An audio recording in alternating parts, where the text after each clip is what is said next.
दोस्तों, पैसा कमाना जितना मुश्किल है उतना ही मुश्किल होता है इस पैसे को बचाना। और आजकल के बहुत से लोगों की ये प्रॉब्लम हो गई है कि पैसे तो कमाते हैं लेकिन पैसे बचा नहीं पाते।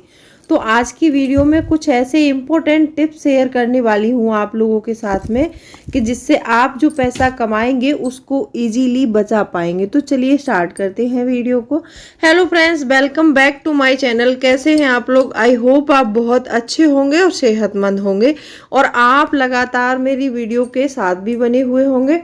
दोस्तों, आज की वीडियो में हम जानेंगे पैसे बचाने के कुछ आसान तरीके, और ये तरीके इतने इफ़ेक्टिव हैं कि अगर आप एक बार इनका इम्प्लीमेंट करेंगे तो आपके पैसे ज़रूर बचेंगे। क्योंकि आजकल में ज़्यादातर कमेंट आते हैं मेरे वीडियो में, तो हर एक की प्रॉब्लम यही है कि पैसा बचता ही नहीं है।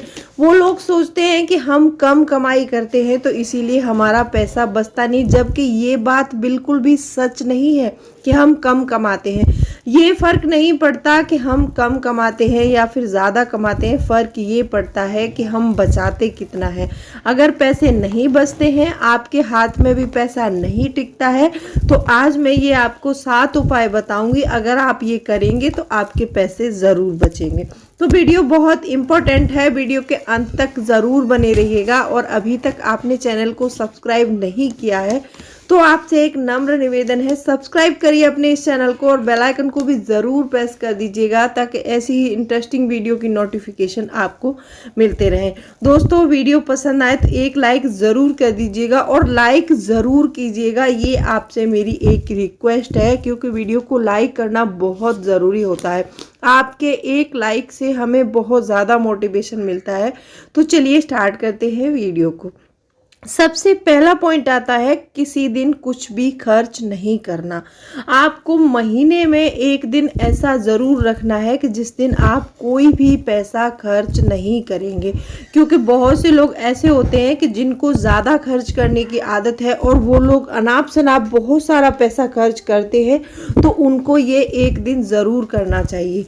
आप जैसे मान लो ऑफिस जाते हैं, अपनी कार से जाते हैं, तो किसी से कार पूल कर लीजिए। अगर आप कार पुलिंग का ऑप्शन लेंगे तो आपके उस दिन डीजल बचेगा, आपकी कार का डीजल, पेट्रोल या फिर बाइक जो भी है वो आपका बचेगा और आपके पैसे ज़रूर बचेंगे। अगर आप कैंटीन में लंच करते हैं तो घर से खाना पैक करके लेके जाइए, तो भी आपका कम से कम 100 से 150 रुपये का बिल वहाँ पर बचेगा, तो आपके पैसे ज़रूर बचेंगे। और मैं ये नहीं कह रही हूँ कि महीने में इस चीज़ को आपको एक ही दिन करना है, क्योंकि आपको आदत नहीं है, आप खुले हाथ से खर्च कर रहे हैं, तो पहले मंथ में एक बार कीजिए, फिर इस आदत को 20 दिन में लाइए, फिर 10 दिन में लाइए, फिर आप इसको 7 डेज पर लेकर आइए। और आपका वीक में एक दिन ऐसा ज़रूर होना चाहिए जिस दिन आप कुछ भी खर्च नहीं कर रहे हैं। और अपने कैलेंडर या डायरी में आपको उसी निशान पर क्रॉस करना है जिस डेट को आपने कुछ भी खर्च नहीं किया है। फिर अगर मंथ में आपके 4 दिन हो गए तो आप देखेंगे कि आपका पैसा कितना बचेगा। दूसरा पॉइंट आता है, अपने दोस्तों और फैमिली मेम्बरों के साथ चैलेंज ज़रूर करें। ये मैंने आपको कई बार बताया है और मैं हर मंथ में अपने चैनल पर जो है सेविंग चैलेंज वीडियो अपलोड भी करती हूँ और आप लोगों को बताती हूँ कि छोटे छोटे अमाउंट से बड़ा अमाउंट कैसे बनाना है। एक सेविंग चैलेंज, आप लेडीज़ हैं या फिर जेंट्स हैं या फिर वर्किंग वुमेन हैं या फिर हाउस वाइफ हैं, जो भी हैं, आपको सेविंग चैलेंज ज़रूर चलाना चाहिए। सेविंग चैलेंज होता क्या है? ये एक ऐसी प्रक्रिया होती है जिसमें हम छोटा छोटा पैसा जमा करके एक बड़ा अमाउंट बनाते हैं। तो हमें या तो किसी मित्र को ले लो अपने साथ, अगर आप मित्र को नहीं ले पा रहे हैं तो आपके घर में जो भी फैमिली मेंबर हैं जो कमाते हैं उनके साथ में लगाइए। फिर देखिए कि आप मंथ के एंड में कितना अमाउंट बचा लेते हैं और उस अमाउंट को पाकर बहुत खुशी होगी, क्योंकि वो आपने अपने सेविंग चैलेंज से किया है और उसमें आप पैसे को काउंट बिल्कुल नहीं करेंगे। दूसरा पॉइंट ये था। तीसरा पॉइंट है, एक कुछ खास नोट को डेली रोज अलग रखें। आप जैसे कहीं ऑफिस से आते हैं या फिर कहीं सब्जी मंडी से आ रहे हैं या फिर मार्केट से आ रहे हैं, तो आपको एक खास नोट अपनी जेब से निकाल के अलग रखना चाहिए और उस नोट को आप पर डे रखेंगे, 30 के 30 दिन भी रखेंगे। चाहे तो वो कोई भी जगह हो सकती है, आप कोई गुल्लक ले सकते हैं, आप कोई डब्बा ले सकते हैं या फिर आप अपने किसी पूजा स्थल पर भी रख सकते हैं। और वो आपके लिए खास नोट कुछ भी हो सकता है, 10 रुपये भी हो सकता है, 20 रुपये भी हो सकता है, 5 रुपये भी हो सकता है, 500 रुपये भी हो सकता है। जो भी आप मतलब सफिशिएंट अमाउंट जो भी बचे आपके पास, एक नोट पर डे आप अलग रखिए और उस अमाउंट को भी आपको काउंट नहीं करना है और मंथ के एंड में देखेंगे कि आपके पास एक बड़ा अमाउंट इकट्ठा हो जाएगा। मैं ये तो नहीं कहती कि आप 10,000 या 20,000 कर लेंगे, लेकिन आप उस पैसे को काउंट नहीं कर रहे हैं और बिना काउंट किए हुए पर डे पैसे डालेंगे। जब मंथ के एंड में आप जब काउंट करेंगे तो आपको बहुत खुशी होगी कि हमने ये पैसा बचाया है। चौथा पॉइंट आता है 52 वीक सेविंग चैलेंज जरूर करें। मैंने ये अपने वीडियो में अपलोड किया है, मैंने अपने चैनल पर इसका वीडियो अपलोड भी किया है कि एक साल में आप 1 लाख रुपए तक कैसे बचा सकते हैं और बहुत छोटा छोटा अमाउंट आपको जमा करना है। मान लो आप 500-600 रुपये पर डे कमा रहे हैं, तो आप एक छोटा अमाउंट अपनी गुल्लक में डालते रहिए। आपसे बोला जाए कि आप 1 लाख रुपये फौरन दे दो, तो आप 1 लाख रुपये नहीं दे पाएंगे और छोटी छोटी रकम करके हम एक साल में 1 लाख रुपए तक आसानी से बचा सकते हैं। और इसका इम्प्लीमेंट मैंने खुद किया है। मैंने पिछले साल में अपना सेविंग चैलेंज कंप्लीट किया था, तो मैंने उसमें 1 लाख रुपए तक का अमाउंट खुद जमा किया है। मैं अपना जो इम्प्लीमेंट किया हुआ वो तरीका है वो आप लोगों के साथ शेयर कर रही हूँ। तो आप मेरे चैनल में ये 52 वीक सेविंग चैलेंज की वीडियो आप मेरे चैनल में आके देख सकते हैं और उसी तरह से उसी प्रक्रिया से आप इसको कभी भी शुरू कर सकते हैं, किसी भी मंथ में शुरू कर सकते हैं, लेकिन आपको ये 12 मंथ तक ज़रूर करना है। फिर देखेंगे कि आप 1 लाख रुपए की बचत आसानी से कर सकते हैं। 5वां पॉइंट आता है सैलरी से कुछ पैसे पहले ही अलग कर दो। देखो बहुत से लोग क्या करते हैं कि सैलरी आती है तो पहले खर्च करते हैं, लेकिन ये मतलब तरीका सही नहीं है। आपको सबसे पहले अपने उसमें से सैलरी में से 2,000 या फिर 3,000 जितना भी अमाउंट आप काट सकते हैं उतना अमाउंट सबसे पहले निकाल लीजिए और उस अमाउंट को आपको किसी अलग अकाउंट में जमा करना है, जिस अकाउंट को आप कभी भी छेड़ेंगे नहीं। अगर उसमें से पैसा निकालेंगे तो सिर्फ निवेश के लिए निकालेंगे, बाकी किसी भी चीज के लिए आप उसमें से पैसा नहीं निकालेंगे, तो वो पैसा आपका सेव हो जाएगा।